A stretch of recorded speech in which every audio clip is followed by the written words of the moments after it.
Good evening and welcome to the Monday, January 26th, 2026 Maplewood City Council meeting. You know, council members, this is only the second council meeting of 2026, and to me it seems like so much has happened in such a short period of time. As a community, we are facing challenges with massive fraud of public monies and the implications for our future state budgets, and an immigration enforcement surge that is profoundly impacting our community and our public safety department. I want to acknowledge that there is fear and there's a lot of tension. It's very high, and the need for stability, respect, and constitutional principles have never been more critical. We need to be solution-oriented as a city and as individuals. I am reminded of another volatile time that I served as mayor when I led the city through a pandemic and the summer of social unrest after the murder of George Floyd. I want to share with you some solutions that I am currently working on to be that solution-oriented city. We have a very diverse city and a very strong faith community here in Maplewood. I have scheduled a meeting with our Maplewood faith leaders, including our Hmong, Karen, Spanish-speaking, and West African churches. Our public safety team will be helping them understand that Maplewood Public Safety does not enforce immigration laws. And and the fact that if they are called, our public safety department will never ask about immigration status. It is imperative that everyone in Maplewood can count on our public safety officers to assist them in the time of need of fire or police services. As a member of the executive board of the Ramsey County Legal Local Government, we are holding a special Zoom meeting on Friday with our Minnesota congressional delegation. Every one of our 10 federal congressional representatives, 2 senators and 8 representatives, have been invited to attend the Zoom meeting and share with us their efforts to help cities through this time and achieve immigration reform. We need their help as the third branch of our federal government. I would encourage any council member who is available to join the Zoom meeting. It is 1 hour on Friday morning from 8 until 9. Mr. Sable can send you the invitation from Ramsey County Legal Local Government. If you sign up, then you will be able to get the Zoom link. Locally, I know I've been asked by a number of people what they can do in our community. John Glenn Middle School is holding a food drive on Thursday. It's a drive-through event whereby staff will come out to your cars. They'll pick up groceries and household items that'll be shared with those in need and in fear of leaving their homes. You can contact John Glenn Middle School for more information, but drop-offs at the school this Thursday will be open from 2:30 in the afternoon until 7 p.m. at night. Another point, since our last council meeting, I have been talking to Mr. Sable about a community conversation whereby we will invite our community to the Maplewood Community Center to share in conversation with us and with each other. Mike and I have discussed some logistics of a community event, and I will be sharing more about that during our council meeting in just a little bit. We've got an outline, and I certainly would like your input and your thoughts about the community engagement opportunity that I see really as a conversation. So we'll talk about that once we get into our meeting. And finally, I am encouraging everyone to shop local, eat local, and support our community service providers. Let us all be solution-oriented. Let us be compassionate and respectful as we seek to change the current trajectory of our future from chaos and division that we're seeing now to becoming the best version of ourselves, our community, and our country. With that, let us be united, one nation, under God and indivisible, with liberty and justice for all. And now we get to say the Pledge of Allegiance. So let us do that. I pledge allegiance to the flag of the United States of America and to the republic for which it stands, one nation, under God, indivisible, with liberty and justice for all. City Clerk Sint, would you do the roll call for us, please?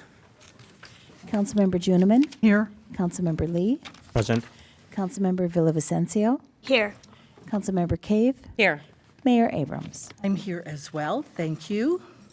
Council members, would someone like to make a motion to approve our agenda? So moved. Second. Moved by Cave, seconded by Juniman, the motion to approve our agenda. Is there any further discussion? Councilmember Villavicencio. Can I add to council presentations, please? Okay.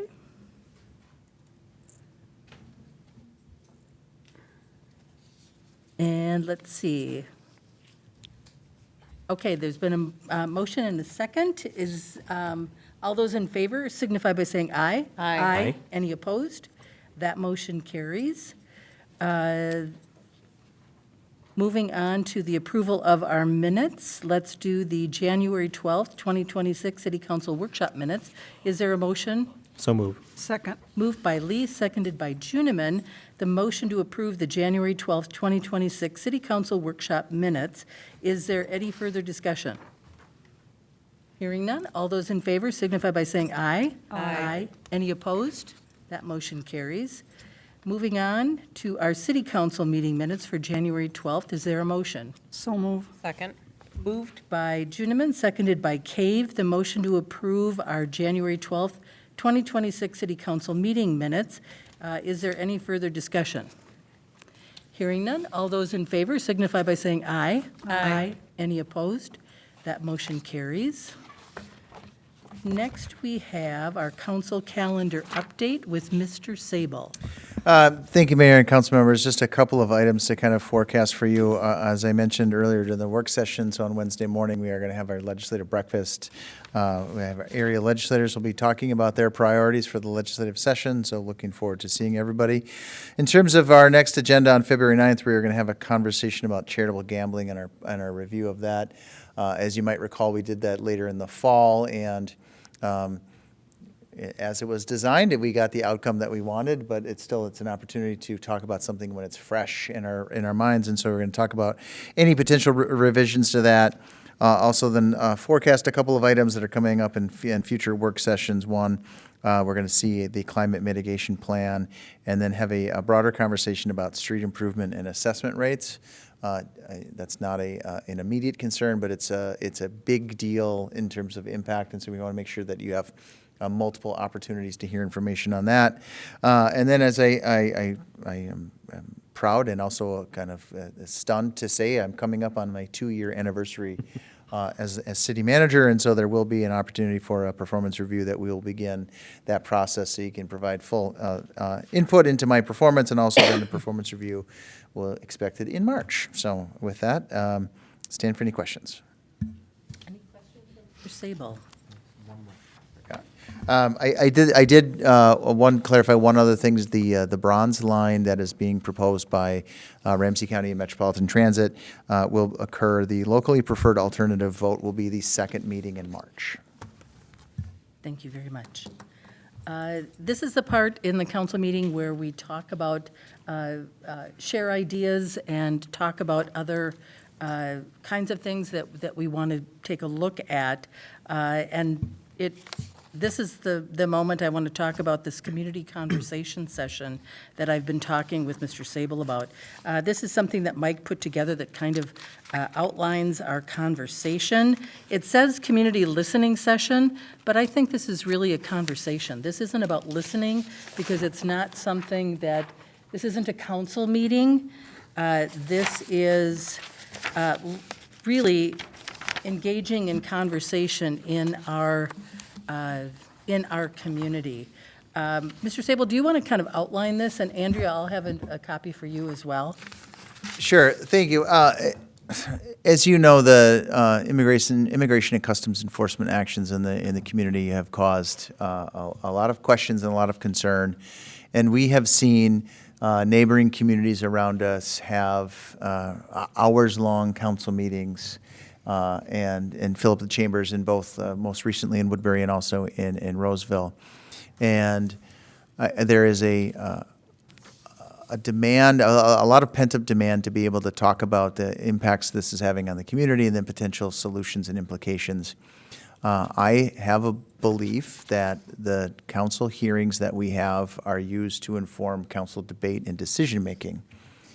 And unfortunately, no one here is elected to Congress, and therefore you don't have actual votes that can impact immigration law. So, but I do think there is a real value in the city having a platform and a venue for people to share their concerns. And so, in conversations with the mayor, I have seen examples of like this work where you can have community conversations where small groups of residents gather at a table generally and actually have structured questions and conversations that can lead to results. And so as you have hired me in the past to be a facilitator, it's something that I enjoy doing and I'm so willing to do again.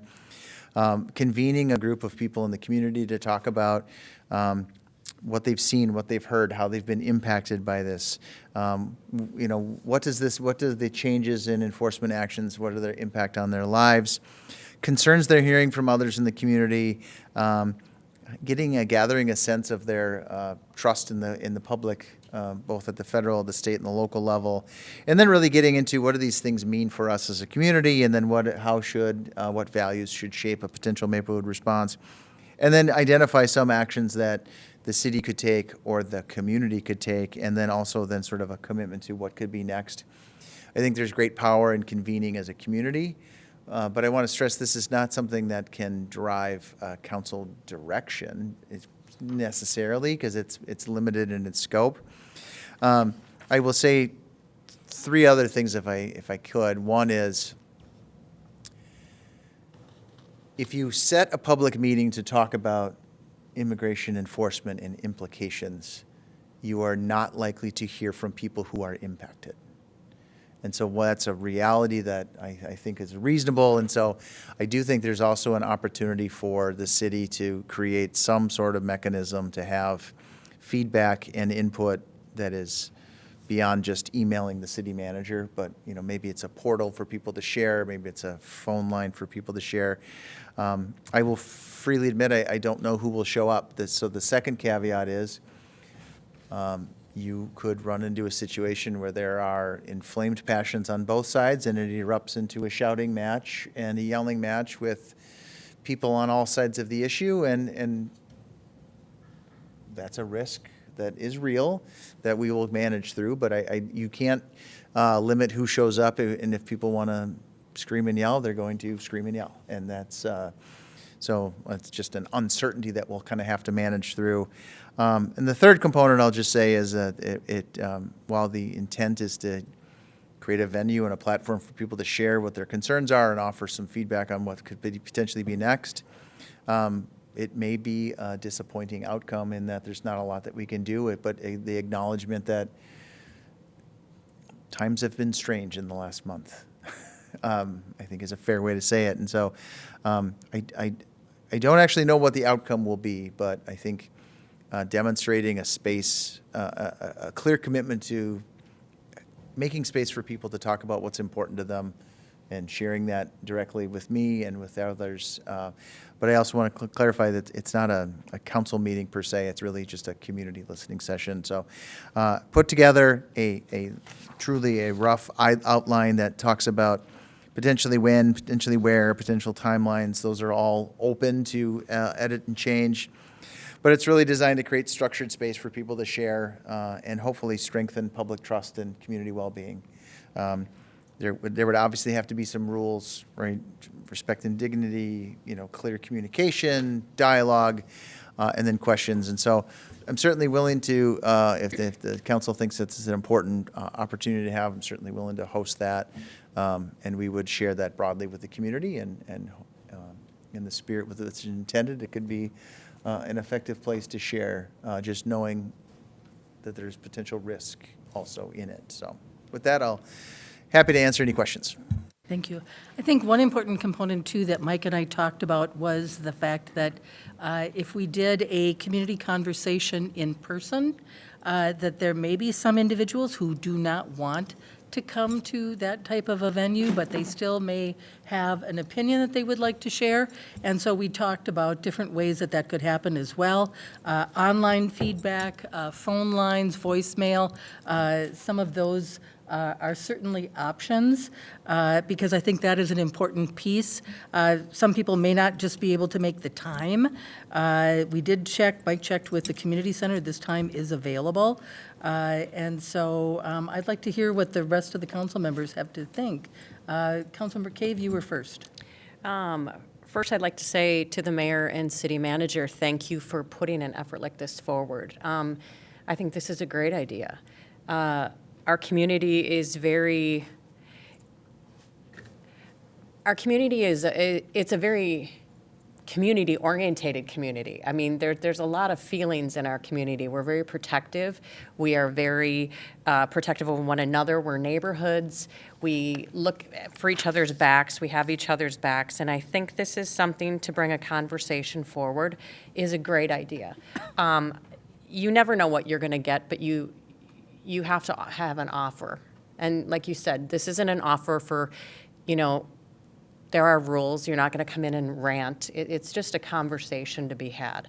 So I think with that, when it's not just a free-for-all, I think we've always been a welcoming community, and this just shows how welcoming we are. Whether or not you have it at City Hall, I mean, we could do it here. If you were looking for phone, we used to have phone people call in. This is all set up for that, and also TV for people to, not like we can't do it over there, but it is all set up here. If this is a place that, I know we have the DS up here, so we're not all on, this one level, but I think that gives an opportunity for people to call in, and I think that's kind of a important thing. I think we could arrange the call-in over Okay. there. Okay. Because this really, what Mike and I talked about was really a conversation. Yeah. So that people are sitting, let's say, at round tables. yeah. And talking to each other. And so, it's. Okay. And I don't know if this room could necessarily, if we had a very large turnout, I don't know that this would be able to contain it. Yeah. So that was why thinking Okay. at a different location and having those other options for people who may not be able to attend or may not wish to attend. But thank you for those points. Councilmember Villavicencio. Thank you, Mayor. Well, City Manager Sable, I know that you and I share the enjoyment of difficult decisions. So I know that, or I should say, I trust fully that you and the mayor will be able to facilitate this meeting well. But I just want to urge the thought process around how to create a safer space and in making sure that at the front of the meeting and throughout the meeting, that those safer space principles or guidelines or whatever you want to call them are really encouraged, and making sure that everyone is on a level playing field. Because like you mentioned, it can go wrong very easily, and it doesn't need to be. So I also applaud the idea. I think I like the idea of also trying to get like a phone-in situation or some other alternative that people can contribute their thoughts, and and I hope that the dialogue doesn't end with one event too. So, thank you. Thank you. Do you want to say anything more specifically about safe spaces? I know that that is a priority. You talked about it just a moment ago. So can you say a little bit more about that? Sure. So in my experience in community groups, it's kind of like a collective set of rules. So the people in the room decide what the rules should be. So that way it's kind of all bought in, right? Like Mike's not telling everybody, these are the rules and now we all have to follow them. It's like us as a group are going to say, this is what we believe is going to keep all of us safe in this discussion. And yeah, and that can look a lot of different ways. And you can set it up so you can say, well, these are a few that I'm suggesting as safer space guidelines, and go through each one. And then I also, just to add on to that, I think it's important from being in these situations too, that also happens before the meeting. So even if the meeting hasn't quite started yet, there's people in the room that are kind of just vibe watching, as they call it, and making sure that there aren't rumblings happening under the surface before it could erupt, before and after the meeting. Thank you for explaining that. Councilmember Lee. Thank you, Mayor, and thank you, City Manager Mike, for bringing this up to us. I share some concern with hosting a community listening session in the heat of the moment. In the work that I am in, I work a lot with nonprofit leaders and a lot of folks who are in this space, working with a lot of Black and brown folks in our community. And a lot of the nonprofits that I'm working with are not hosting in-person events right now with the fear of immigration enforcement showing up at the door or attending meetings and then taking names of folks who are at meetings or attending Zoom meetings. We're actually hosting private meetings in helping our community consult and work through these processes right now. And the thing with hosting listening sessions right now that I'm afraid of is we're not going to hear from the Black and brown folks who are being racially profiled on a day-to-day basis. And those are the people that we need to hear from. And what we're going to hear from are folks who are not afraid to show in the community because they're not the one being racially profiled or being tracked down by ICE. And that is my concern. And in the space that I work in, we work with folks who are on a day-to-day basis being targeted by ICE. And that's just being very frank. And that's the scary part about hosting community events. And that's why we don't see a lot of nonprofits who are in the civil rights work doing this in person, openly, outwardly in the community, because the people are scared. I have neighbors calling me that are afraid to go down the street to go to Walgreens to pick up their prescription medicine. They're not going to show up here in our space. And I love community engagement. I mean, that's my core. That's what I love doing. And having a listening session in the heat of everything right now, I think what we're doing is we're actually going to expose a lot of the folks who are scared. And if people show up, they're not going to be the people that we want to hear from. Our officers, our city staff are not going to get to hear the sentiment of the people who are scared and hiding in their house because they don't want to say anything. So that is my concern about it. I mean, I'm all about community listening sessions. I think we need them. I just don't think this is the right time to host one right now. We have to have actions.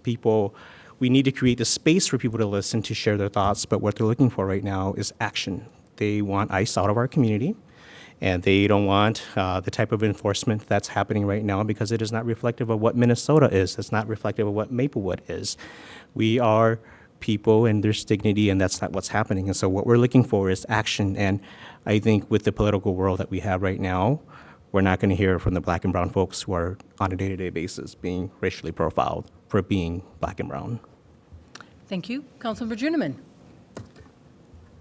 Well, I don't think a lot of those people would come either, but the other piece of this is that people who gather might be people with ideas of what we can be doing for the people in our area that need help.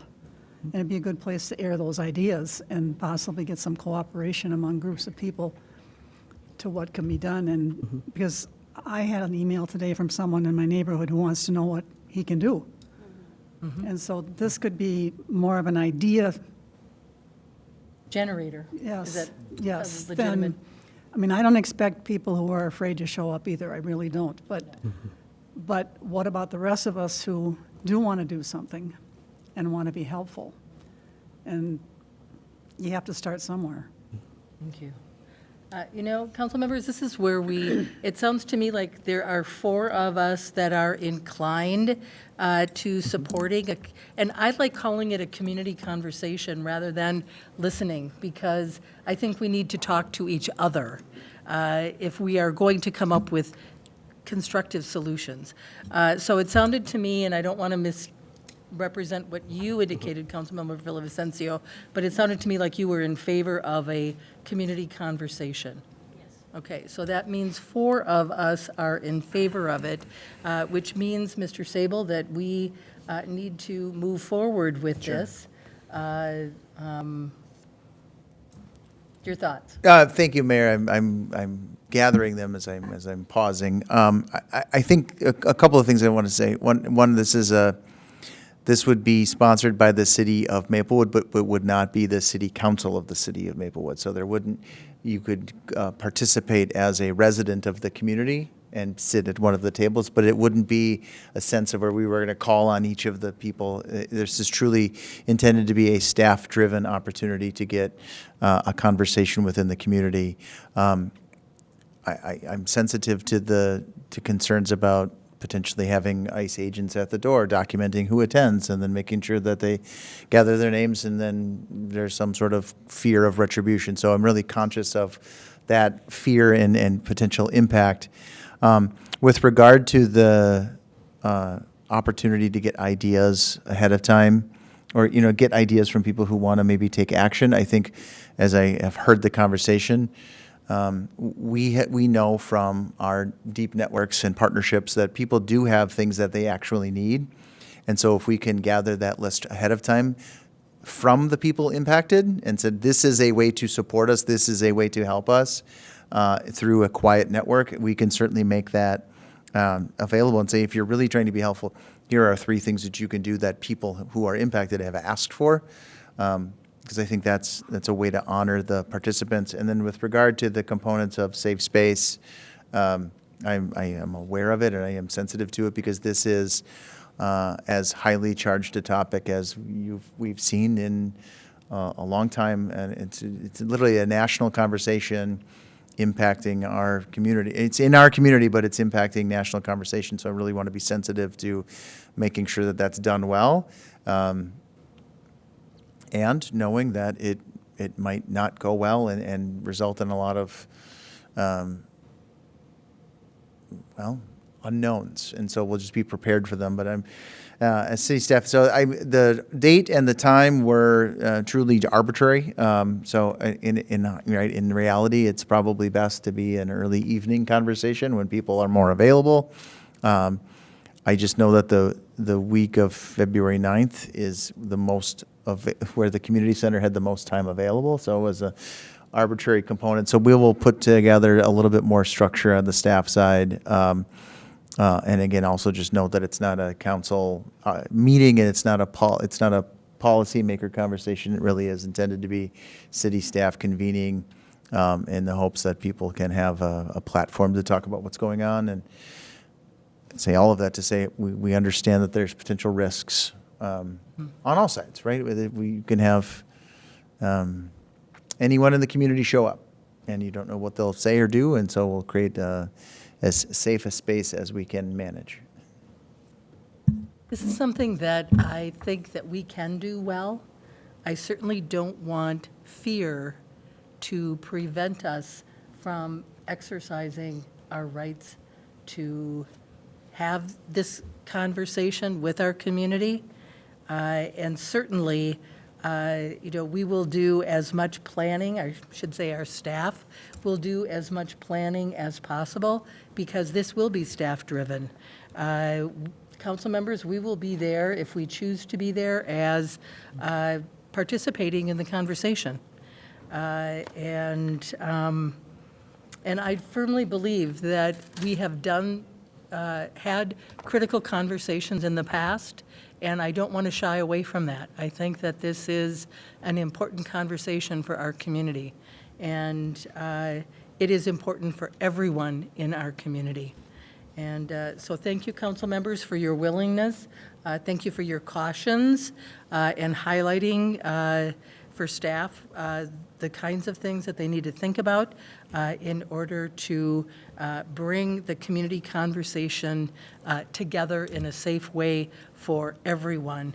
And I, as an optimist, I am going to believe that good things will come out of this. and that we will truly have an opportunity to hear from everyone in our community and make, different avenues for them in order to communicate their thoughts. So thank you, council members. Do you need anything else from us, Mr. Sable? I am good. Thank you, Mayor. Okay. Let's see. Okay, move. Oh, did you have another thing? No. Oh, okay. Oh, Sometimes these lights are a little, can get a little confusing up here. Okay, moving on, that was our council calendar update, council presentations. Councilmember Villavicencio, you had a presentation you wanted to make? Oh, yes, thank you, Mayor. I just wanted to, it ties really into the conversation we just had.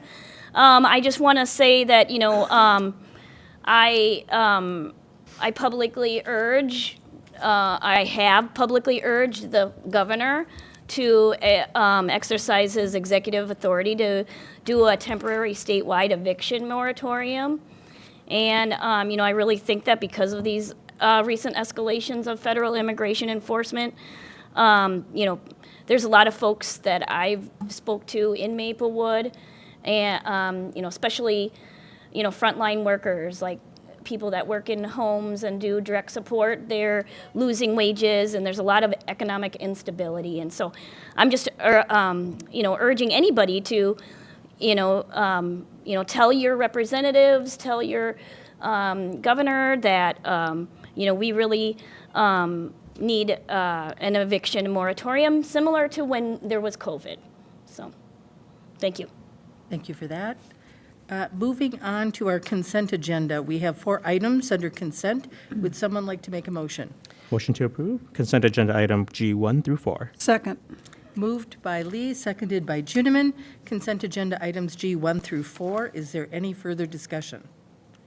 Hearing none, all those in favor signify by saying aye. Aye. Any opposed? That motion carries. We have no public hearings tonight, unfinished business. Mr. Sable, I believe this is yours. No, excuse me, Mr. Darrow. Good evening, Mayor and Council. This is just a brief update on our board and commissions. As you remember, last year, we spent some time meeting with each board and commission within the city. And we wanted to create, with their input, some identifiable wins. And I wanted to just kind of share out what those wins are. The first of which is going to be happening next Thursday at the North Fire Station when we're bringing back our board and commission dinner. This is a great opportunity for all of us to thank the members, over 30 individuals who have worked on behalf of the council to review park plans, planning documents, and issues like climate mitigation and those kinds of things. So we're really excited about that. We anticipate about 30 people to participate in that dinner. A couple other outcomes, what we heard from them is very simple wins. Some of them are incorporating or including name tags and shirts that identify the board and commission and the city, additional training, and recognition and communication. And so those are some of the things that we have identified. We look forward to the dinner next week, and I'll stand for questions. Does anyone have any questions for Mr. Darrow? Councilmember Cave. Just one. We had implemented a certain dollar amount if members made like all the meetings, to just an incentive to keep going. How was that successful? It has been, yeah. We just did our, this will be our second cohort of getting the data from each of the liaisons, and checks will be going out next month for that second cohort. So that's been good and well received as well. And One more question? Just a follow-up question. I don't know if it's Mr. Darrow, but we had talked about combining the Planning Commission with the Design Review Board. Where are we at with that? Mr. Sable. Thank you, Mayor, council members, Councilmember Cave. The short answer is there's no progress and no desire to keep them or to join them together. The council conversation that we had generally was that there's real value in having the community design review process, and that perspective has mattered. I think if we continue, if we see decline in participation in the CDRB, we would certainly have a secondary conversation. One of the things that we are also actively doing in terms of when we recruit people onto the Planning Commission, that we ask for and look for those skills around design. So, because it is, we are an outlier in the process compared to our neighboring communities, but there's not been a movement to switch off of having the two. But the more that we can have skills of both on those commissions, I think the conversation may be different in the coming years. Okay. Yeah. Thank you. Thanks. Thank you. Moving on to our agenda. Next, we have the ordinance regulating the sale of dogs and cats at pet stores and creating an administrative offense for violations. Ms. Parr, this is your presentation. Thank you, Madam Mayor, members of the council. As you likely recall, in December, we had a resident who wrote a letter to the mayor, specifically asking the council to look at adopting a humane pet store ordinance. The council directed staff to review that request and to bring it back to you for your consideration, and that's where we are this evening. Of the dozen or so cities that have adopted this pet store ordinance, the language is very similar with many that we looked at specifically.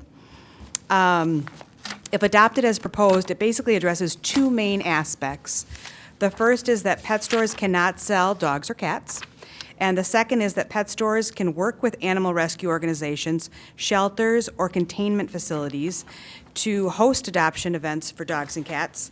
They must have a certificate of source posted near the dog or cat kennels or enclosures, and they cannot keep dogs overnight during the adoption events. I visited a number of pet stores, I had conversations with people, witnessed. This is largely what's already going on, quite honestly.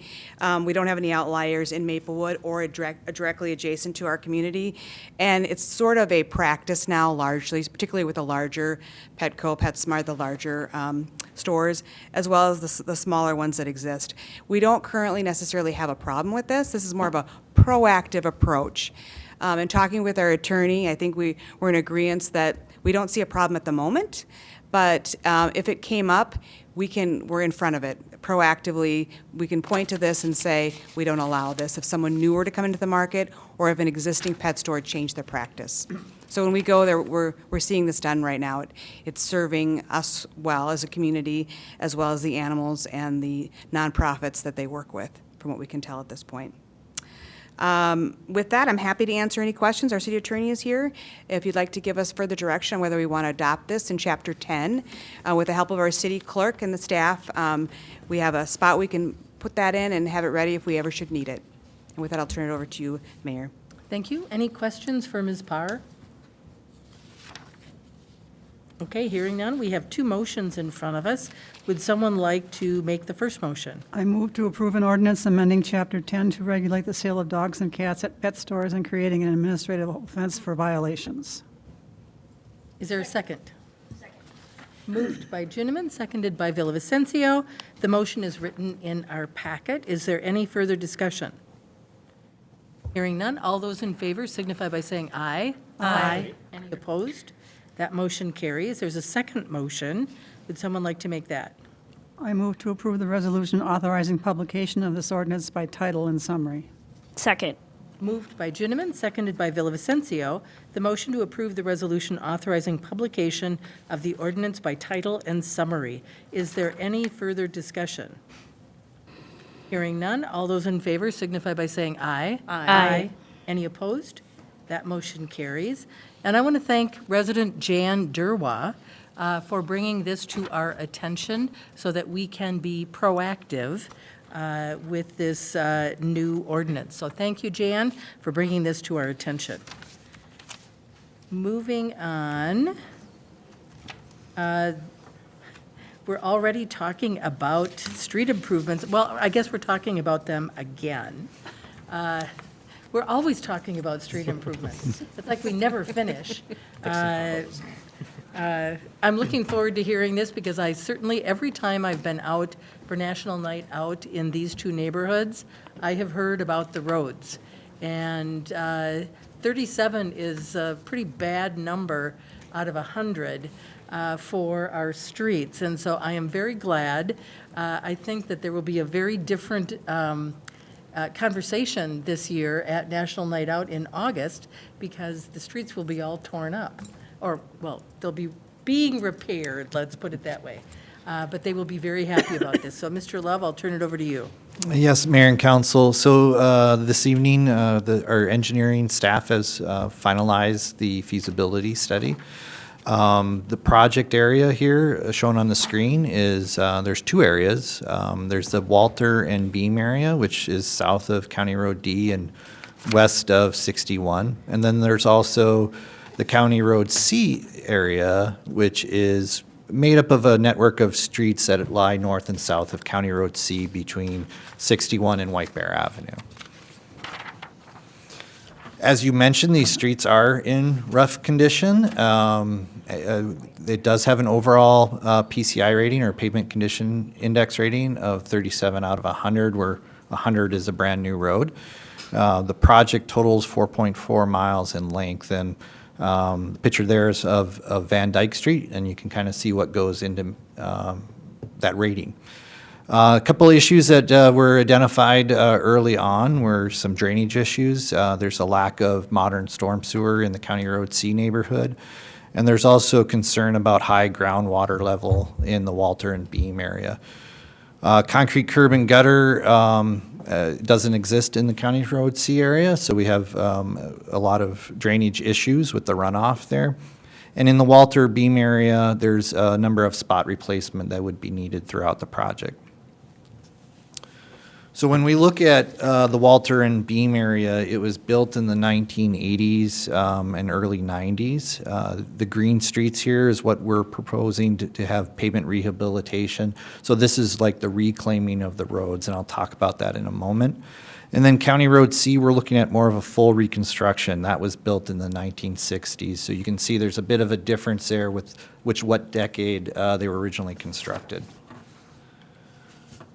So for the Walter Beam area, we talked about pavement rehabilitation. So essentially what they're doing is they're reclaiming or grinding up the road, and it's a way of blending the existing asphalt in with the underlying aggregate, so it's kind of recycling some of that material. It creates a whole new road base for the new asphalt to sit on. Generally on these projects, we have spot curb replacement, really replacing the severely damaged curb.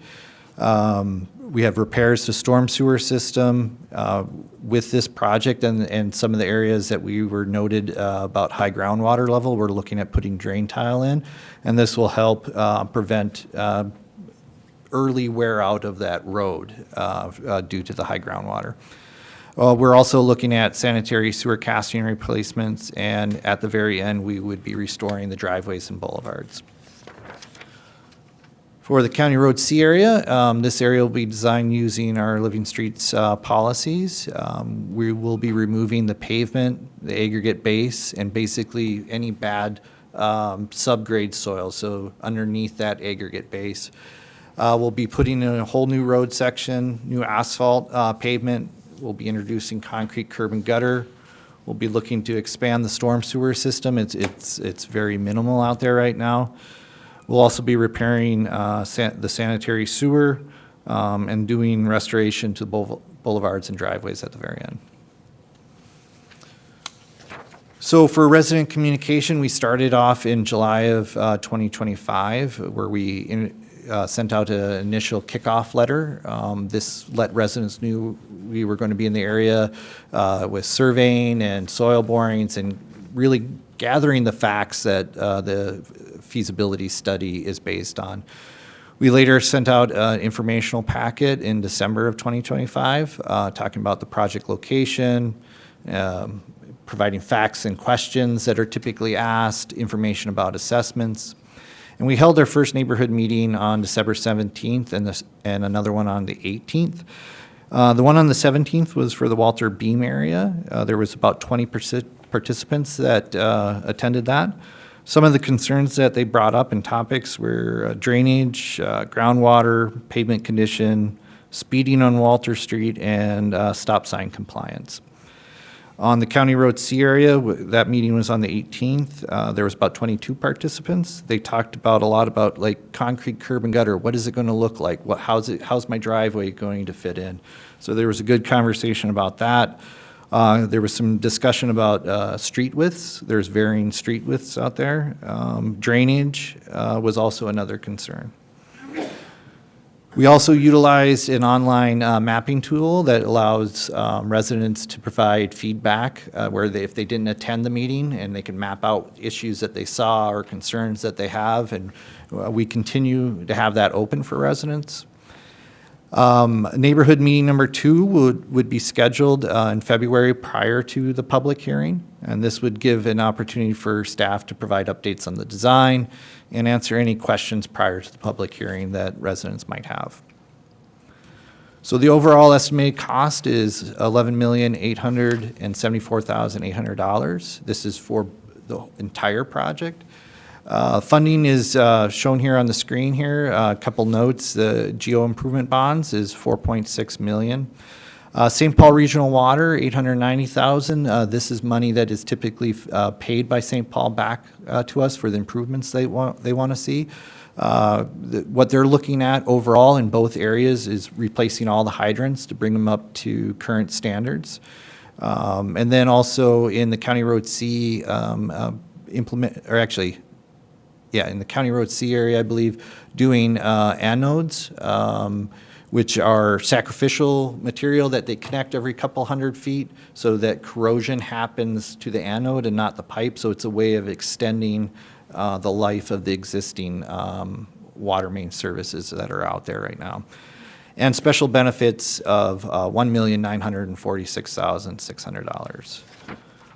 So I know you've probably seen these slides quite a bit, but I'll just run through them really quickly. Just a reminder for everybody about what a special assessment is. It's a funding source that we use to help fund a portion of the public improvement projects.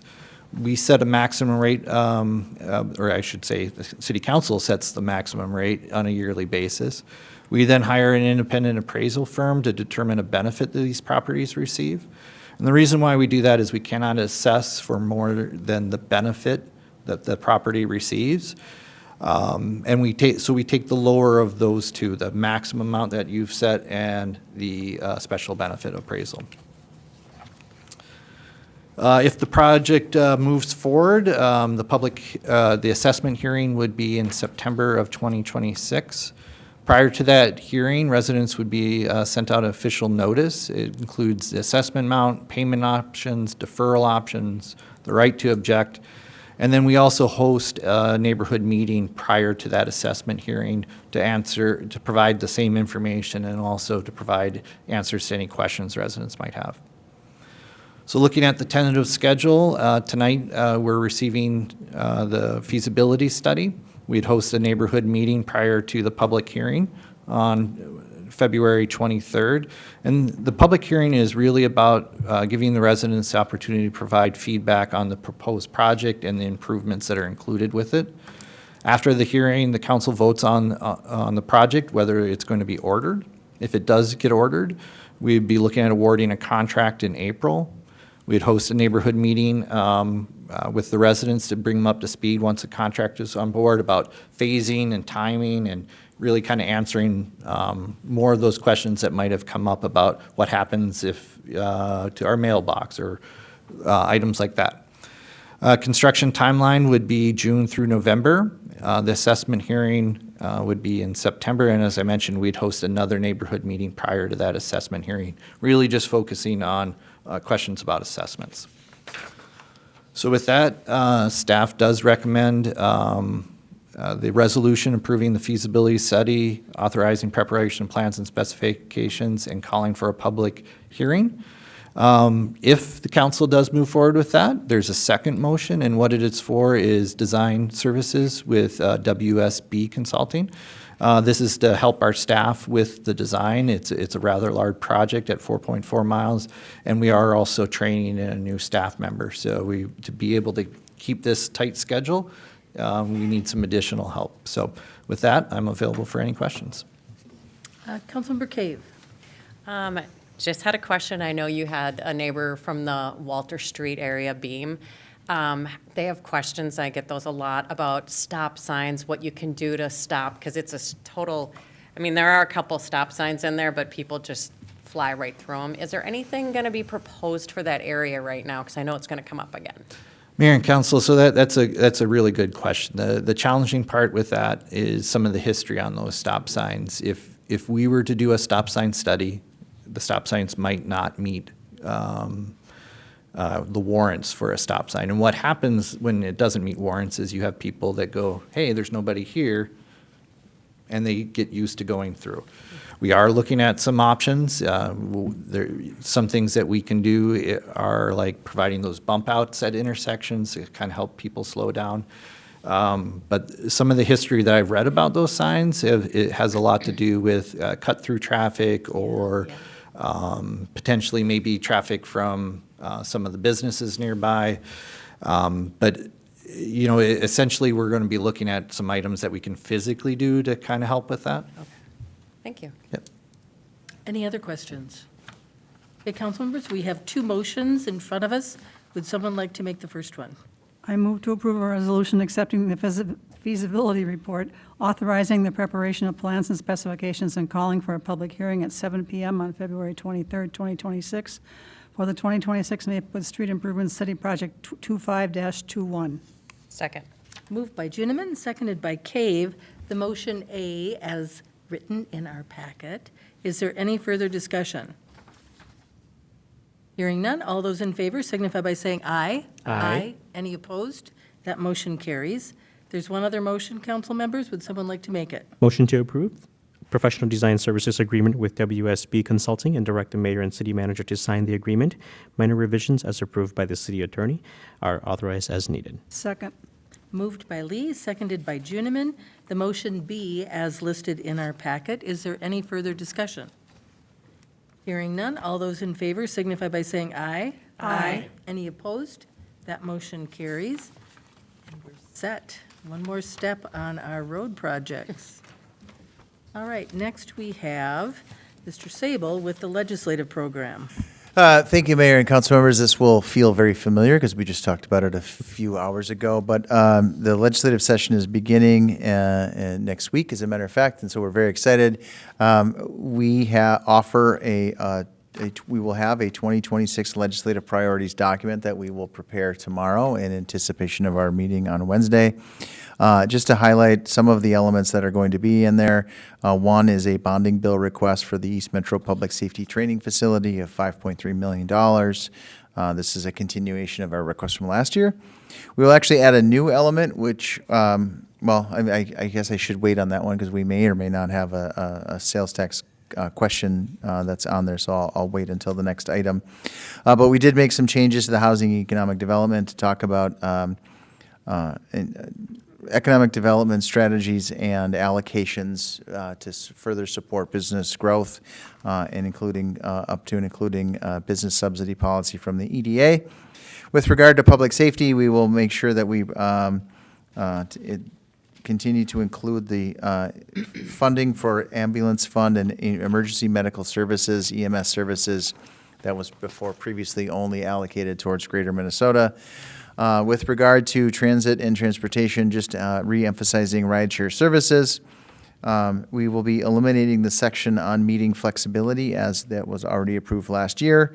And then we will also update to include the new strategic planning language, and those are the last of the notes that I wrote. But I also will say this is not a static document. This can be changed and edited with just notification of the City Council. So with that, Mayor and Council, I would ask you to make a motion to adopt the 2026 legislative program with the amendments identified in the council workshop. Would someone like? And I'm looking at the city clerk to make sure I said that correctly. So moved. Okay, moved by Cave. Is there a second? Second. Seconded by Juniman. The motion to adopt the 2026 legislative program. Is there any further discussion? Hearing none, all those in favor signify by saying aye. Aye. Any opposed? That motion carries. Next, we have the YMCA lease extension. And is this Mr. Darrow? Good evening again, Mayor and Council. This is the sixth addendum before you, and I did put an update in front of you that deviates just slightly from the lease that was in your packet, and I'll highlight what those changes were. But let me just highlight kind of the major elements of this. This lease term would be January 1, 2026 through April 30th, 2027. As you're aware, the lease, the general lease that was signed in November 1st of 2016 went through October 31st of this year. And so this lease will allow a period to extend into 2027. The amendment extends the overall operation of the community center through that period, providing short-term stability while long-term plans like pre-design are explored. The lease also directs the YMCA to have a similar timeline with Ashland Productions, the theater group. They currently have a sublease with Ashland, and they're in agreement with that extension as well. The emergency capital issues, that's the change that was made, and that's why this updated lease was put together. Highlights how we would work together in the event of an emergency situation and how we make that determination. Basically, what we're utilizing is the same principle that we did several months ago when there was water on the gym floor. And so that's the principle of that. I will be happy to answer any questions that you have. I do want to thank our team for a lot of work that went into this. That includes Danette, Steve Love, Joe Rube, Ron in his office. But I also want to thank the YMCA for coming to the table about 2 months ago with this short-term lease, and we hope that it addresses the concerns while allowing this pre-design to happen as well. So I'll stand for any questions.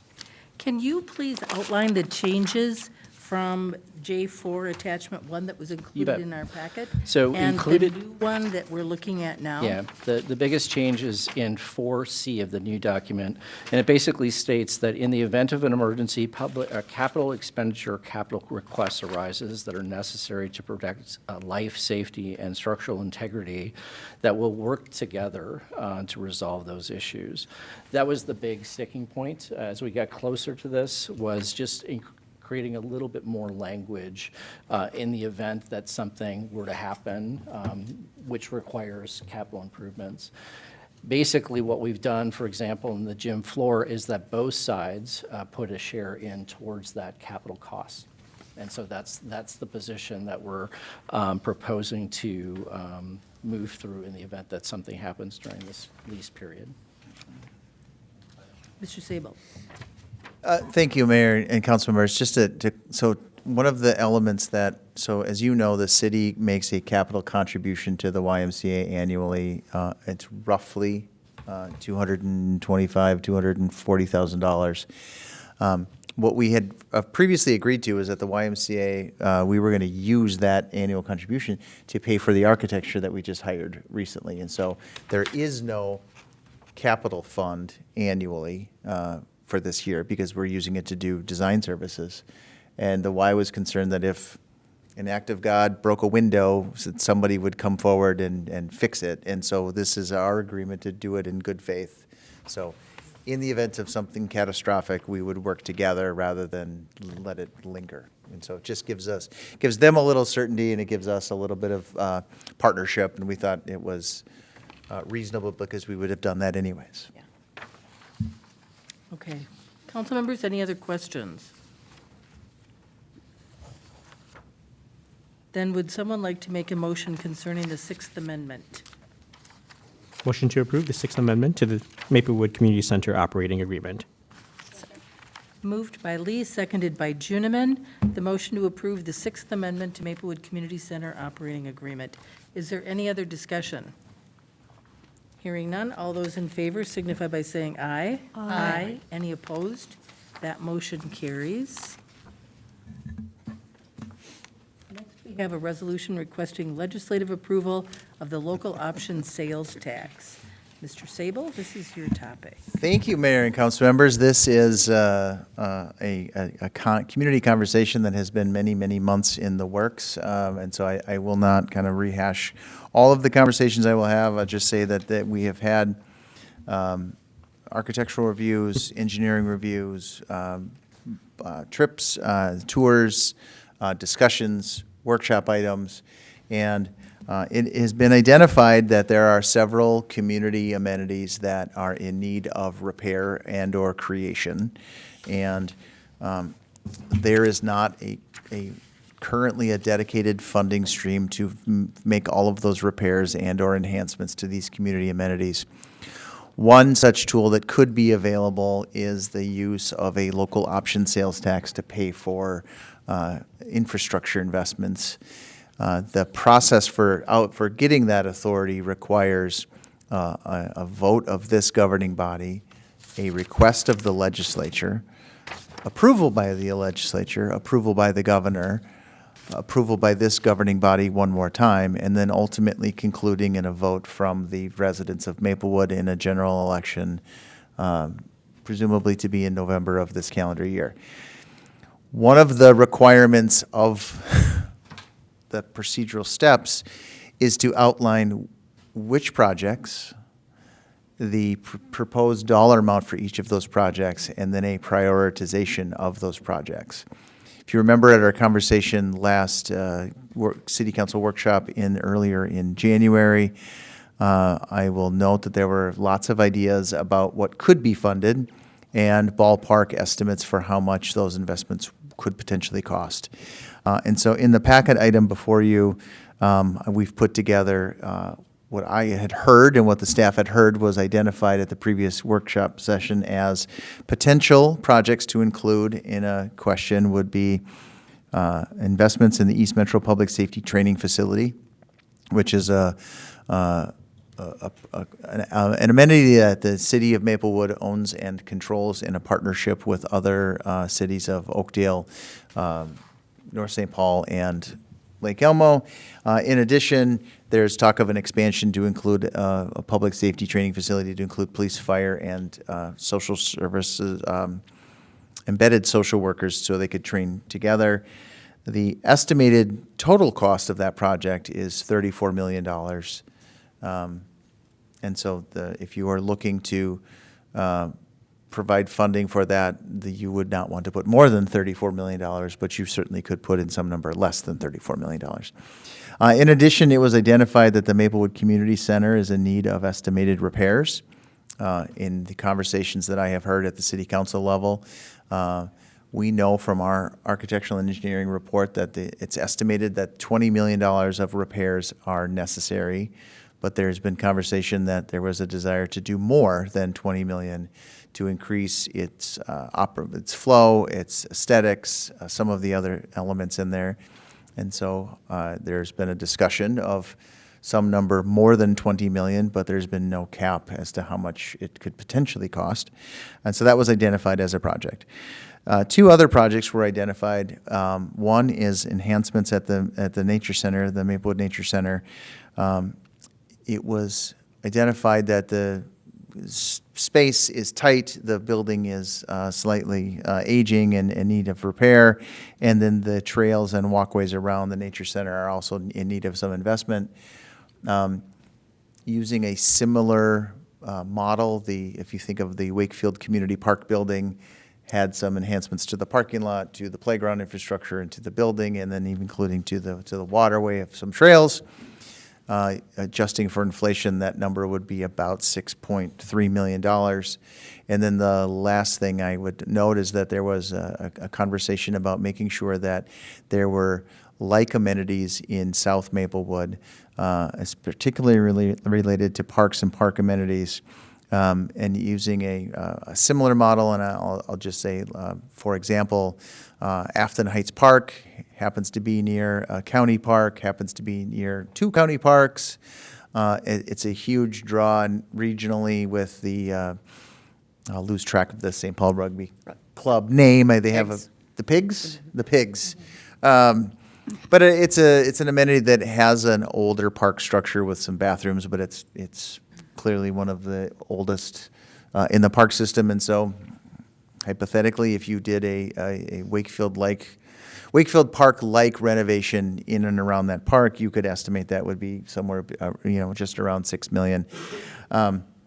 I say all of that to also say that there is a maximum allowable sales tax that you could bond for, based on our estimates from our financial advisors, which is approximately $87.77 million. And so you can choose to pick a project and set aside a dollar amount for that project, just knowing that you cannot exceed $87.77 million because you would not have that money available. So all of the projects are worthy of consideration. All of the projects are amenities that either exist or have been requested by residents of Maplewood. And so this is a good problem to have. These are investments in the community, not things that you're cutting. So it can actually make the conversation slightly more difficult. Just for the residents listening at home, the University of Minnesota Extension Office did a technical analysis of sales tax in the region, and it is estimated that 61% of the sales tax would be paid for by non-Maplewood residents. So we draw a lot from our neighboring communities who shop here, and so this is one of those issues that lots of cities are wrestling with because property taxes are scarce and bonding costs are expensive, and this is one way to pay for regional amenities with a regional local option sales tax.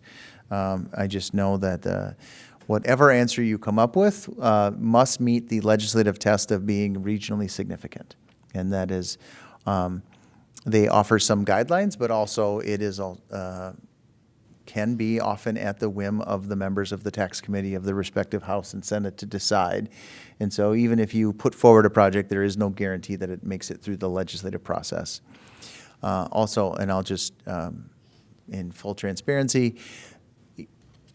passing a tax bill in an even-numbered year at the Minnesota legislature has proven challenging. So even if you get the approval, tonight, you may not get approval from the legislature, and you'll have to come back again in another year. So I will offer that we are more than happy to answer any question, but this is really one of the wonderful policy questions that the City Council gets to wrestle with. And there, I will also say, while there is no perfect answer, we do need an answer. And with that, I'll stand for any questions. Thank you, Mr. Sable, and thank you for staff for pulling all of this together. We certainly have some amazing projects that would have significant impact on our community for the next 25 or 50 years. It does feel a little bit like maybe putting, throwing a dart maybe up on a wall, because we've got some needs and we have a limit as to how much money there is. So I did talk with Mr. Sable about how to capture this in our thinking and kind of backing it up. It's not that we have to necessarily go with all $87.7 million, but I have a suggestion, and the first suggestion is that we would designate $25 million to the East Metro Public Safety Training Facility. There's a number of reasons behind that. We're already asking the legislature for $5.3 million, and we need to be able to show, according to our lobbyists' recommendation, that we are putting in more than half of the project cost, which is $34 million. So I would propose that in order to support this and move this thing forward, that we would dedicate $25 million of the local option sales tax to East Metro Public Safety Training. Next is the community center, and we've all had these discussions. We took the tour. We know what Steve Love's video looked like with the water shooting out of the wall, that we really need to do some work over at the community center. It's an aging building, and but I'm just not satisfied with $20 million, because that doesn't get us anything beyond what we have right now, other than new windows, tuck pointing, some new infrastructure in terms of HVAC and such. But I would suggest $50 million be designated for the community center. In terms of the nature center, I love the nature center. I think I still probably have some Mother's Day cards and some Valentine cards from going over there with Cub Scouts and working in groups over at the Nature Center. I've been over there and I've done snowshoeing and the moonlight walks, and I love the Nature Center. But we don't know what we want to do with the Nature Center, and I have an issue going to the legislature when we haven't figured it out ourselves. I think that we need to step back on the Nature Center. We need to go to our Parks Commission. We need to go to our community and ask them to help us revision the Nature Center. I think that, you know, I did talk with Mike. There are 18 parking spots there, but that's pretty limited. You know, when we look at the Wakefield Park, there's 40 parking spots. So 18 really limits what we can do at the Nature Center. I think we need to take a step back and maybe find some different solutions, but we need input on it, because right now, I don't think any of us has any idea on what the Nature Center should become. We definitely want to make improvements there, but trying to put it in this particular process when we have no vision for it, it's a concern to me. I know Mr. Sable sent out I think it was in our Friday updates, it was something from our consultants that, about voter fatigue. And ultimately, my goal is that this would actually go to our voters and we would hear from them. And when you have so many requests, there is voter fatigue. And I'm concerned that having 4 requests, I think we would be diluting really what our priorities are when we have no idea what we want to do with the Nature Center. What I envision for the Nature Center, by having our Parks Commission look at it, by getting public engagement, by having maybe a consultant come in, take a look at, is there any contiguous property to the Nature Center which could be purchased to expand it so that there could be more parking? Or are there other parking options? Or what might that look like? So I guess I'm in favor of maybe setting aside the Nature Center for now, but fully committed that we want to do something there, but we've got to figure out what we want to do. In terms of parks and parks amenities in South Maplewood, I think this, Councilmember Cave, you came up with this idea about a similar Wakefield building, and I'm sorry, what park did you say? Afton. Afton. You know, we already have the plans for Wakefield. I would hope that we would do better acoustics at a replicated building, because Wakefield's got a couple of issues when it comes to, we fixed those, but you know, going into it, I like that idea of having a similar amenity down there. And so I would propose the $6.4 million for the South Maplewood plan, because that actually has some, you know, we've got some bones on that. That would be a building similar to Wakefield at Afton Park down in South Maplewood. And we've got some clarity on that. And then enhance the parks or the trails going to that particular facility, which, you know, according to my math, brings us up to $81.4 million for 3 of those projects. East Metro, Public Safety Training, Maplewood Community Center, and then Parks and Parks Amenities in South Maplewood. So that's kind of what I'm thinking. Councilmember Lee, you were next, and then Councilmember Cave. Do you want to, Councilmember Hughes? Okay, Go. sure. Yeah. Okay. Go ahead. Thank you, Mayor. It's okay. Thank you for that conversation, Mayor. Kicking it off right away, I am in agreement with you. I think I love the Maplewood Nature Center, and as I mentioned before, I'm a little biased because it is in my backyard. I absolutely love what we have there, but I do agree that we don't have a plan for it. And, perhaps sometime in the future, I think then we can have a better conversation about what can go there. I think ideally I would like to have a long-term tenant there that can make a commitment if we're going to build something out in that area there. It's such a beautiful plot of land. I just see a lot of potential, but I don't know what potential. So I do agree with you on that component. I've done a lot of thinking, since we received the packet and just thinking about what item is important for me, thinking through also voter fatigue, and so for me, just kind of outlining it really quick, I think my priorities for this particular component is the Maplewood Community Center. I think a lot about the community space. That was a component that was important for a lot of folks in our survey, and as I'm talking to people, I think that's a big piece. And I look at the community center as a center where we can prevent crises. That's where people are going. That's where people are spending their time. And so I think that's a great investment if we were to talk about where we want these things to line up in our ballot. The second component, then 100% East Metro Public Safety Center, I think that's an important component. And then I think it is also important to have some sort of park amenity in South Maplewood.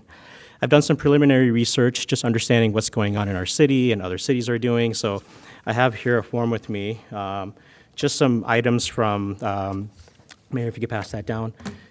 Community center, actually, I'll keep one for myself.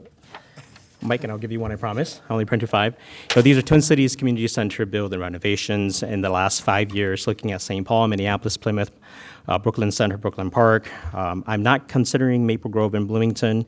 They have 2 facilities that are going to be going in that are about $100 million. They have a lot of services and a lot of items that are going to be going in with that. But looking at Woodbury Central Park Community Center, Richfield Community Replacement, Chanhassen, these range anywhere from $30 million to $80 million, from 25,000 square foot to, something similar to what we have at the Maplewood Community Center. So, doing an average math, really looking, and I'm thinking, I don't think we necessarily need to spend the $87 million, as much as I think it would be awesome to build a state-of-the-art facility with that kind of money. But just in preliminary math, looking at $350 million, looking at all of the community center that has been done without Maple Grove and Bloomington, we're looking at about an average of $43.8 million per facility. Some of them are new build, some of them are renovation plus expansion. My recommendation is, and I don't know what that looks like when we have the report that's going to come back to us. And I think Mike, city manager, said April, was it? Yeah, Mayor, council members, Councilmember Lee, we're looking at that late April, early May timeframe. Okay. So, I think, Mayor, right along the same line, the number that I had in mind for the Maplewood Community Center was $45 million. Given, the numbers that I'm looking at, I think that aligns with what we're looking to do. I'm definitely not in favor of just $20 million just to get it up to par. We need something that's better. I see that facility as an anchor for our city. So, in the conversation with you, City Manager Mike Sable, I think a comfortable number, as the mayor mentioned, is 20 to 25. I'm comfortable in that range. What I have down is $23 million right in the middle. And then the last component of it is I think South Maplewood does need some sort of investment down there. I think they need some kind of facility. I've done some additional research that I have looking at comparable park community buildings in South Maplewood. I added the Maplewood Wakefield's building on there, $2 million from 2,500 square foot. We have Fridley, Cottage Grove, Eden Prairie, Minneapolis, Minnetonka, all these other facilities, Minneapolis on there. And when I look at that number, looking at the average of 7 community center, you're looking at about $4.3 million per facility. And if we're really looking at the cost of doing business, the most recent one was in 2024. The reality of the world is that everything has gotten more expensive. So I think that $6.4 million makes sense in terms of what we can put down there. And, if we don't have enough, I think there's some room and some wiggle room. The number that I have is $74.4 million, not quite hitting that $87 million, but I think with some of these examples, I think this helps me make good decisions in terms of what I'm comfortable with moving forward. So those three items would be important for me, but I think if we're on the ballot, if we're going to have that conversation too, it is important for me that we put the Maplewood Community Center on the first, as a first question, going to the public safety training facility, and then going down to the park and amenities. So that would be the kind of the order that I would be interested in seeing if the council would also agree with that. Thank you for that. I think it's also, I've already given Mike mine. That's okay. I think that it would be, I certainly would want our lobbyist to weigh in on that, because this really, I think, is a strategy. And I don't know, we can certainly share with them what our priorities are, but as a lobbyist who has done this, I think we really need to hear what they have to say instead of the order. That kind of makes some sense to me. Who is next, Mr. Sabo? Oh, Councilmember Cave. So just so I understand, we don't really want we don't need the order tonight? I mean, because there's other steps, or do you want our opinions on it? I'm going to look at the city attorney to weigh in on this. He knew I was going to ask that question, so I'm going to give him some time. So generally speaking, as I understand it, so the recommendation has, as I understand it, has been to put the thing that you want as a priority listed first, and then you would go down from there. And so my preference would be to have the project, the amount, and then the rank of priority. The ballot question may ultimately be written differently, but City Attorney Beatty, did I get anything incorrect? Madam Mayor, Council, I think that that's correct. I don't think we have to worry about the ballot question tonight, but I definitely think you need to establish priority and the dollar amount. And of course, this resolution needs to be submitted before the end of the week. January 31st is the deadline. Councilmember Cave. All right, well, I'll be a little simple here. I agree 100% with the Nature Center. It's a very viable, but we have parking issues and we have other things to go over, and putting it on the plans is not the best thing for right now. So that being said, East Metro, I'm going to agree with the 25 million. I had 20 million, but I will go up to 25 million with that, and that would be my first priority. My second priority then would be parks. After speaking with City Manager Sable, one of the things that we talked about is if it's not a regional asset, it could get knocked down. So we can't just say parks and try to do all, little bits here and there for different parks. That's what I kind of thought of at first. If we can get money, let's just give it to the parks and each one can do something, but that's really not a regional thing. So after discussing with them in South Maplewood, the park that would be best fit is the Afton Park. The rugby team is already committed there and they've done a lot of work there. There's 2 baseball fields, I believe, 3, and the parking's very inadequate down there. Everybody wants to stay there. People love it. It's full. They need somewhere also, because the rugby team and the baseball team would love a place, not just a warming house, but also a place where they can sell food. If we can look at, I know we were talking about like something like Wakefield, but I'm envisioning something even bigger that has a kitchen, that has a place for concession stands in it. I don't know how much that costs when all of a sudden we do kitchen and different things. It can't be that much bigger than Wakefield. But for them, I was thinking for parks, I was going to put down 15 million, whether we use it or not. I don't know what it's going to cost to do all the moving around with the parking lots. And the last, Maplewood Community Center, I agree that 20 million is no way. I had 40 million down, but between you both, I would go with the 45 million on that. I didn't add them all up, but I know it's less. Councilmember Juniman. Well, I have a question.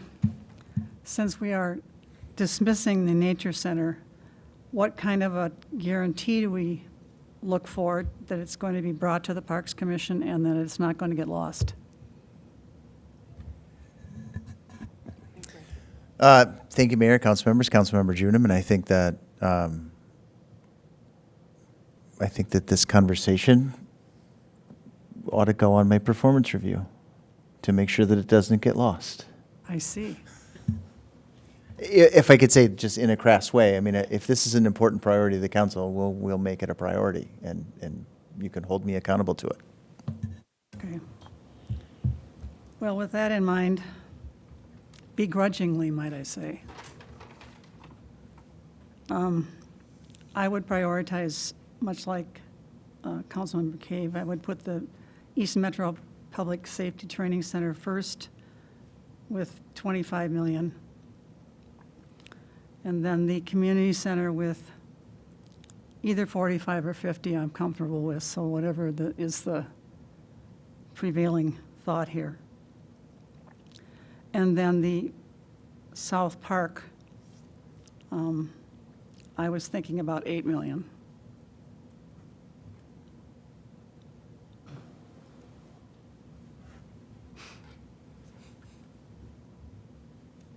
Okay, Councilmember Juniman, are you taking all these notes? Furiously. Okay, Councilmember Villavicencio. First off, I want to say thank you so much, Councilmember Juniman, for your comments.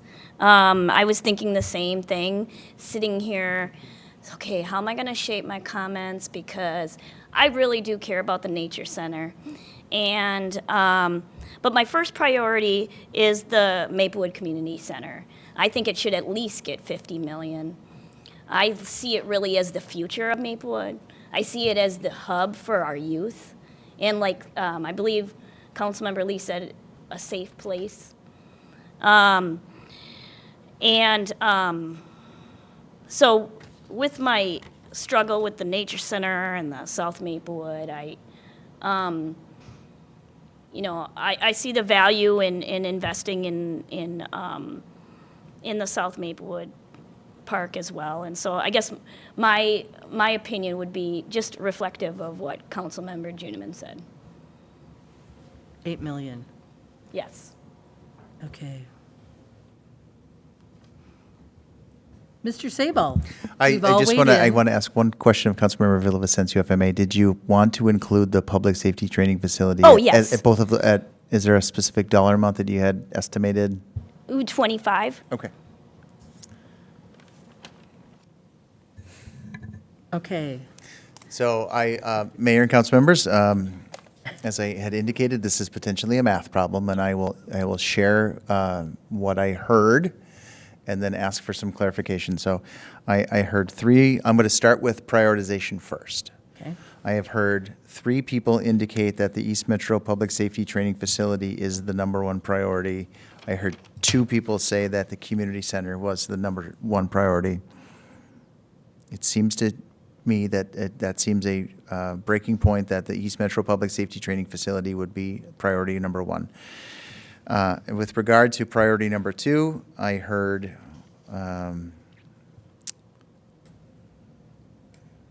well, I guess I need to ask if assuming that, using that rank order, then that the community center would be ranked number two, using a ranked choice voting model, and then the Nature Center, I heard a begrudging consensus to not include it, but to include it as part of the ongoing conversation with Parks and Commission, and then the third component would be the South Maplewood Park project at Afton. So I hear three projects. In terms of math, I have heard East Metro Public Safety Training Facility at 25 million, 25 million, 25 million, 25 million, and 23 million. yes. So reasonable consensus to say approximately 25 million for that. For the community center project, priority number two, I've heard the amounts of 50 million, 45 million, 45 million, 45 to 50 million, and 50 million. So a range between 45 and 50. I want to ask the council a question is do you want to do the math and come up with an average, or do you want to have a discussion about the total amount that you anticipate or would be comfortable with asking that question of? And that's a genuine question of the governing body. Councilmember Lee, you, Thank you, Mayor. Heavy lift. And I mentioned 45. I mean, for me, that's just looking at the numbers from what other places I've done. I mean, the more the merrier for that place. I mean, I would love to make that place an amazing place. So I'd be up to 50 million for that one too. So that was easy. 50 million. Councilmember Juniman had a range. I want to make sure that you're comfortable with that range. So are we looking at 50 now? Is that what you're telling me? The question becomes, is it $50 million? I think we have 3 at 50 million. Councilmember Villavicencio. You were at Councilmember 40, yeah, Lee. you were. 40 She and I You are- said 45. Yep. So I was with her, 45. I'm just trying to gauge as much Consensus. consensus as possible before taking it to a vote. Oh, what did you guys have? 50? 50. 50? 50? And then we had 45, 45.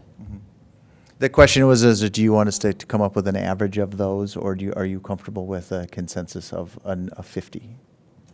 Well, I think when you stick in the 40s, you don't go up to 5. When they 48? do the, yeah, if you do a consensus, you're not hitting 50. 48? Yeah.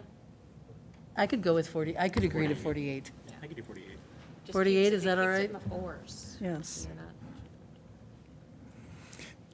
Although we'll look at parks and. I think we should be able to get a really fabulous community center that will, yes. Yep. And so, and Mayor and council members, I heard the third priority for the South Maplewood investment in parks, the range of 6.4, 6.4, 15, 8, and 8. I could agree to 8. 12? No, that's pushing it. We're talking about a park building that I think would, for $8 million, we should be able to get a really great park building for that, for Afton Park. 8 million?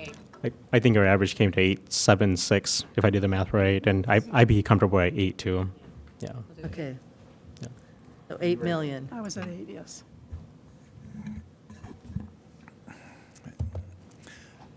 Mayor and council members, so I'm going to try to summarize what I've heard, and I recognize that this is maybe the strangest. This is the oddest conversation. Well, but it's also, it is reflective, I'll say 3 things. Number 1, it is reflective of what is important to you. These conversations are questions about values and what's important to you. And this conversation doesn't surprise me that you would stand behind public safety, that you would stand behind community, and that you would stand behind parks and natural resources. It came up in my interview process. It comes up in our conversations almost every week. And so I'm not surprised by this. So I will summarize that priority ranking number 1 would be the East Metro Public Safety Training Facility at $25 million. That the Maplewood Community Center be included as number 2 at $48 million, and that the South Maplewood Parks investment be included at $8 million, for a grand total of $81 million, which is under the threshold of which we would be comfortable issuing debt service for. And so with that, the city staff will amend the draft resolution that is in front of you to include references to priority, project, and amount in the total of $81 million. And so I'm going to look to the city attorney and the city clerk to make sure that we're comfortable with the information that we have. Mr. Beatty? Yes, Madam Mayor, Council, I heard the same thing, and I think we have sufficient information to modify the resolution. Okay, council members, we have a motion. Would someone like to make it? I move to approve the resolution supporting the authority to impose a local sales tax to fund specific capital improvements, providing regional benefit, establishing the duration of the tax and revenue to be raised by the tax, and authorizing the city to issue bonds supported by the sales tax revenue in the amount of $81 million. Second. Moved by Juniman, seconded by Lee. The motion as written in our packet with the addition of, for a total cost of $81 million. Is there any discussion? Councilmember Lee. Thank you, Mayor. I just had a quick question. City Manager Sabo, I know we talked a little bit earlier about, I know for candidates, they move them around for these specific questions, do they move them around also? Thank you, Mayor, council members, Councilmember Lee. I did not get an answer to that question with what the ballot configuration will look like. I know that Ramsey County has a practice of rotating candidates as they appear on the ballot, but I don't have that information if it will show up in sequential order on the ballot question. I don't see it's, I wasn't able to get that information in time. I apologize. I'll get that. Thank you. We've had a motion and a second. Is there any other discussion? Hearing none, all those in favor signify by saying aye. Aye. Any opposed? That motion carries. Mr. Sable.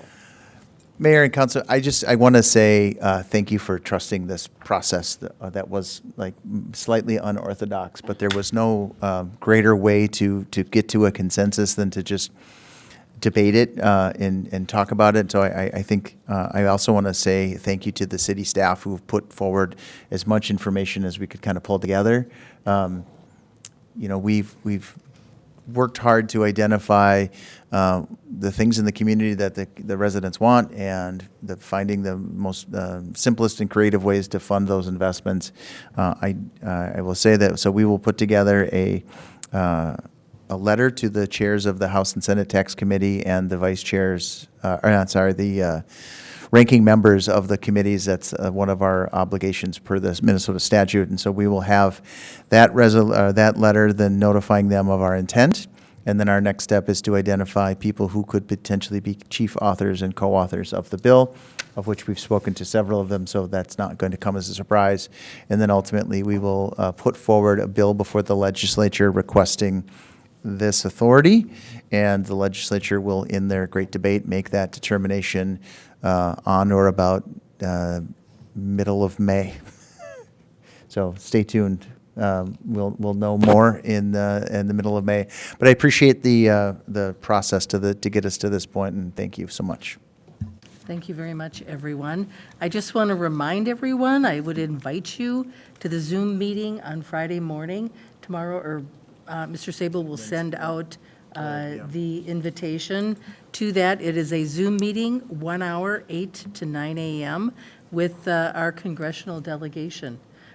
So please join if you are able. And with that, thank you for doing the hard work and the good work of the city. Thank you, everyone. Good night.